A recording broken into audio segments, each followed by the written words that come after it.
ಈ CCB raid ಸ್ವಪ್ರೇರಣೆಯಿಂದ ಎಲ್ಲ ನಾನೇ ಮಾಡಿಸಿದ್ದು. ಯಾವುದೇ ಪ್ರಿಸನ್ನಲ್ಲಿ ರೇಡ್ ಆಗಬೇಕು ಅಂದರೆ ಹೋಮ್ ಮಿನಿಸ್ಟರ್ ಅವರ ಆದೇಶ ಇರಬೇಕು. ತಮ್ಗೆ ಗೊತ್ತಿರೋ ಹಾಗೆ 3 ವಾರದ ಹಿಂದೆ ನಾನೇ ವಿಸಿಟ್ ಮಾಡಿದ್ದೆ.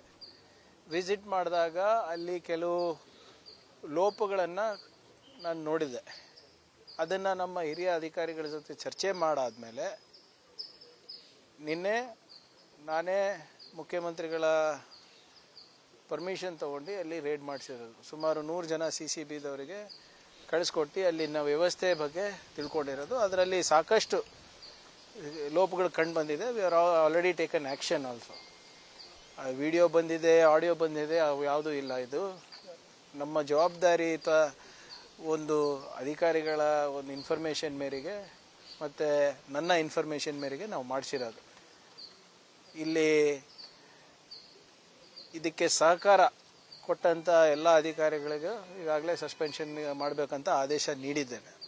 ಮತ್ತು ಅಲ್ಲಿ ಏನೇನು ನಾವು ಮಾಡಬೇಕು, ಬರೀ ನಿಮ್ಮ ಪರಪರಾಗ್ರಹಾರ ಅಷ್ಟೇ ಅಲ್ಲ, ಎಲ್ಲ ನಿಮ್ಮ ಪ್ರಿಸನ್ಸ್ನಲ್ಲಿ ಜೈಲ್ನಲ್ಲಿಗಳು ಕೂಡ ಇದು ನಡೀತದೆ. ಯಾವಾಗ ಏನು ಎತ್ತ ಅಂತ ನಾನು ಹೇಳಕ್ಕೆ ಹೋಗಲ್ಲ. ಆದರೆ ಕಲಬುರಗಿ ಇದು ಪ್ರಿಸನ್ ಇರ್ಬೋದು, ಬೆಳಗಾವಿ ಇರ್ಬೋದು, ಬೆಂಗಳೂರು ಇರ್ಬೋದು, ಬೇರೆ ಯಾವುದೇ ಇರ್ಬೋದು, we will take strict action. We will keep doing this. ನಿರಂತರವಾಗಿ ನಾವು ಇದನ್ನು ಮಾಡ್ತಾ ಇರಬೇಕು. ಕೆಲವು ಆಫೀಸರ್ಸ್ ಇದ್ದಾರೆ ನಮ್ಮಲ್ಲೂ ಕೂಡ, ಯಾರು ಇನ್ನೂ ಹಳೆ ಚಾಳಿಗಳು ಬಿಟ್ಟಿಲ್ಲ.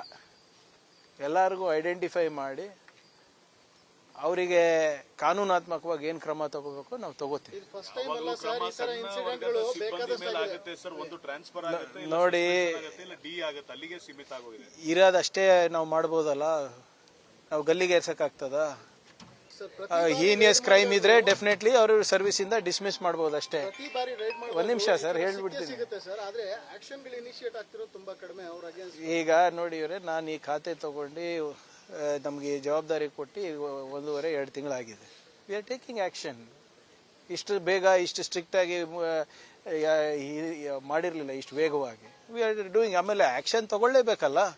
ಆಮೇಲೆ ಆ್ಯಕ್ಷನ್ ತಗೋಬೇಕಂದ್ರೂ ಐ ಹ್ಯಾವ್ ಟು ಇರೋದೇ 2-3 ಮಾರ್ಗ ನನಗೆ.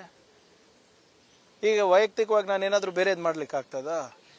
ಈಗ ಅವ್ರಿಗೆ ಸರ್ವಿಸಸ್ ಇಂದ ಡಿಸ್ಮಿಸ್ ಮಾಡ್ಬೇಕಂದ್ರೂ ಕೂಡ ಅದಕ್ಕೆ ಕೆಲವು ಮಾನದಂಡಗಳಿದೆ. ಆದರೆ ಹಿಂಗೆ VIP ಟ್ರೀಟ್ಮೆಂಟು ಯಾರಿಗೂ ಕೊಡೋಕ್ಕೆ ನಾವು ಬಿಡೋದಿಲ್ಲ.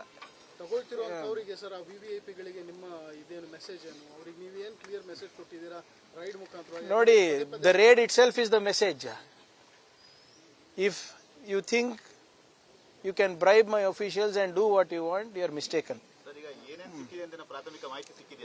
ಇದೆ ಇವ್ರೆ, ಅದೆಲ್ಲ ಇಲ್ಲಿ ಚರ್ಚೆ ಮಾಡ್ಲಿಕ್ಕೆ ಆಗೋದಿಲ್ಲ ಅಲ್ಲ. ಅದರಲ್ಲಿ ಯಾವ ಮೊಬೈಲ್ ಸಿಕ್ಕಿದೆ, ಯಾರ ಹತ್ರ ಪೆನ್ ಡ್ರೈವ್ ಸಿಕ್ಕಿದೆ, ಯಾರ್ದು ನೋಟ್ಬುಕ್ ಸಿಕ್ಕಿದೆ, ಅವೆಲ್ಲನೂ ಕೂಡ ಗೌಪ್ಯವಾಗಿ ಇಡಬೇಕಾಗ್ತದೆ.